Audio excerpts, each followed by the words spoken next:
চাকরি প্রত্যাশী আমার ভাই ও বোনেরা, আশা করি আপনারা সকলে ভালো আছেন, আমিও ভালো আছি।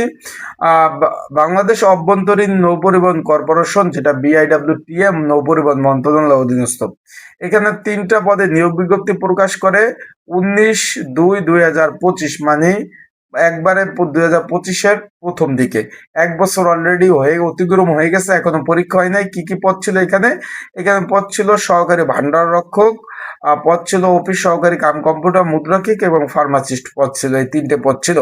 এখন আপনাদের এই যারা পরীক্ষার্থী রয়েছেন, আপনাদের জন্য একটা সুসংবাদ রয়েছে। পরীক্ষার একটু আপডেট তথ্য জানা গেছে, সেটা আপনাদের মাঝে আজকে তুলে ধরার চেষ্টা করব। তাহলে অবশ্যই আপনারা ভিডিওটা শুরু থেকে শেষ পর্যন্ত দেখার চেষ্টা করবেন।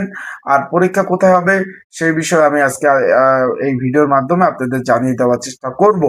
আর অবশ্যই আপনারা যারা আমার ইউটিউব চ্যানেলে নতুন, তারা অবশ্যই আমার ইউটিউব চ্যানেলটা সাবস্ক্রাইব করে রাখবেন।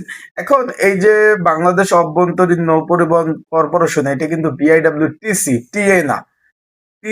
টিএ দুইটা একদম আলাদা সংস্থা। আবার বলতেছি, BIWTC এবং BIWTA সম্পূর্ণভাবে আলাদা সংস্থা।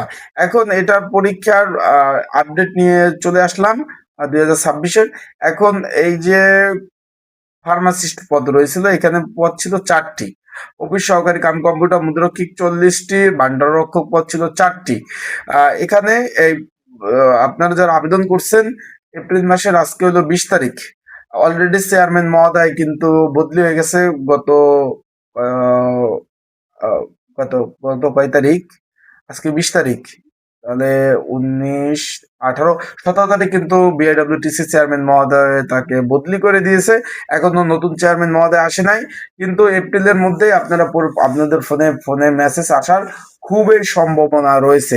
পরীক্ষার মেসেজ খুবই সম্ভাবনা রয়েছে, তাই আপনারা অপেক্ষা করেন, মেসেজ চলে আসবে। আর যারা পরীক্ষার্থী রয়েছেন BIWTC-র, তারা অবশ্যই যদি প্রস্তুতিমূলক সাজেশন প্রয়োজন হয়, স্ক্রিনের উপর যে হোয়াটসঅ্যাপ নাম্বার রয়েছে, ডিসক্রিপশন বক্সে যে নাম্বার রয়েছে, পিন কমেন্টে যে নাম্বার রয়েছে, এই হোয়াটসঅ্যাপ নাম্বার আপনারা আমার সাথে যোগাযোগ করতে পারেন, মেসেজ করতে পারেন। যোগাযোগ করে মেসেজ করে আপনারা কিন্তু এই সাজেশনগুলো আপনারা কিন্তু সংগ্রহ করে আপনারা নিতে পারবেন। আশা করি বিষয়বস্তুটা আপনারা বুঝতে পারছেন। যাদের প্রয়োজন আছে তারা যোগাযোগ করবেন। আর এই আপডেট তথ্য আরো, এডমিট কার্ডটা পাওয়ার কথা খুঁজছিল খুব আগে, কিন্তু এখনো কেন্দ্র আর পরীক্ষাগুলো ঢাকাতে হবে। ঢাকা কোথায় কোথায় হবে সম্ভবত আমি বলে দিই। Engineering school and college, Eden college, বা ঢাকা বিশ্ববিদ্যালয়ের মধ্যে ঢাকা হতে পারে, অথবা ঢাকা কলেজ। এই যে 4-5টা জায়গায় পরীক্ষা হবে। ইডেন কলেজ আমি বলে দেই, engineering school and college, Dhaka college এর মধ্যেই, বা দুনিয়া কলেজ এর মধ্যে, এই কয়টার মধ্যে পরীক্ষাগুলো অনুষ্ঠিত হবে। তা আপনারা সেভাবে প্রস্তুতি নেন। ভালো থাকেন, সুস্থ থাকেন। আসসালামু আলাইকুম।